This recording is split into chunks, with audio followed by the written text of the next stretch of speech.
Kamandi ya Marekani ya Indo-Pacific, Indo-PACOM, imetangaza kuwa vikosi vya Marekani vilifanya operesheni maalum ya baharini na kuikagua meli iliyowekewa vikwazo inayojulikana kama MT Davina katika bahari ya Hindi usiku wa kuamkia Ijumaa.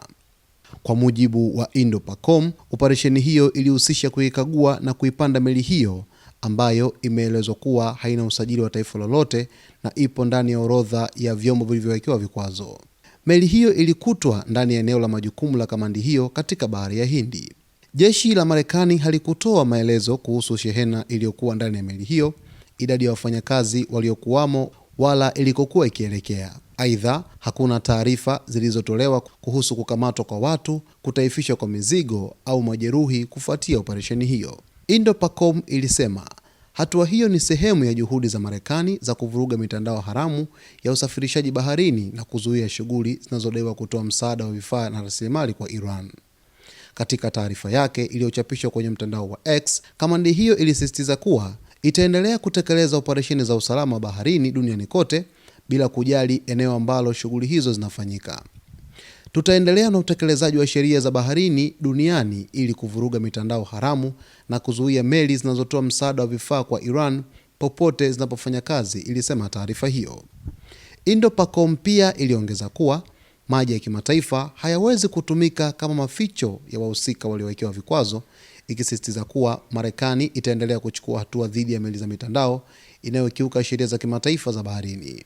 Tangazo hilo linakuja wakati mvutano kati ya Marekani na Iran ukiendelea kuongezeka, huku Washington ikiimarisha operesheni zake za baharini dhidi ya kile inachodai kuwa ni mitandao inayosaidia shughuli za Iran katika maeneo mbalimbali ya dunia.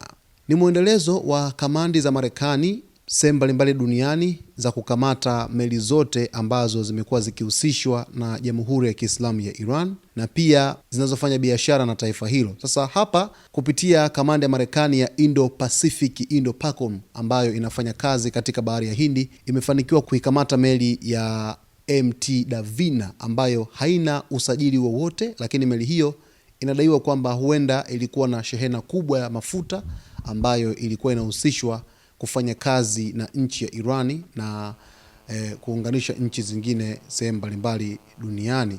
Sasa kwa hatua hii ni wazi kwamba shughuli za kukamata zinaendelea, kwa sababu hali halisi ambayo inaendelea huko katika kanda Mashariki ya Kati na maeneo mengine ni hali ya taharuki kidogo kutokana na yote ambayo imekuwa ikiendelea, lakini pia kamandi ya Marekani ya Indo-Pacific inazidi kufanya operesheni zake, na kwa jinsi ambavyo imetoa taarifa hii imesema kwamba itaendelea na utekelezaji wa sheria za baharini duniani kote ili kuvuruga mitandao haramu na kuzuia meli ambazo zinatoa msaada wa vifaa kwa Iran popote zinapofanya kazi. Basi mtazamaji wetu, kwa taarifa zaidi endelea kuungana nasi wakati wote kwa kusubscribe channel yetu, kulike, kucomment pamoja na kushare.